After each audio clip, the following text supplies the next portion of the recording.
4 দিন কলকাতা পুলিশের হাতে কেস ছিল।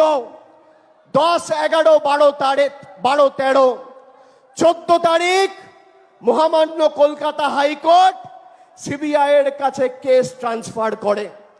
আজকে নেই করে 14 দিন অতিক্রান্ত। যারা সন্দীপ ঘোষের অ্যারেস্ট নিয়ে দাবি তুলছিল, কেন 14 দিন এই খুন আর ধর্ষণের মামলায় সন্দীপ ঘোষ অ্যারেস্ট হয়নি, সিবিআই কে জবাব দিতে হবে। নারী সুরক্ষার কথা আমাদের বিজেপির কাছে শিখতে হবে। যে বিজেপির সরকার মণিপুরে 2 জনজাতি মূলবাসী মহিলাকে বিভক্ত করে রাস্তায় হাঁটিয়েছিল, সেই মণিপুরের মুখ্যমন্ত্রী এখনো পদত্যাগ করেনি। শুভেন্দু অধিকারী, দিলীপ ঘোষ আর সুকান্ত মজুমদারকে বলবো, যদি বিবেক থাকে আর বুকের পাটা থাকে, বীরেন সিং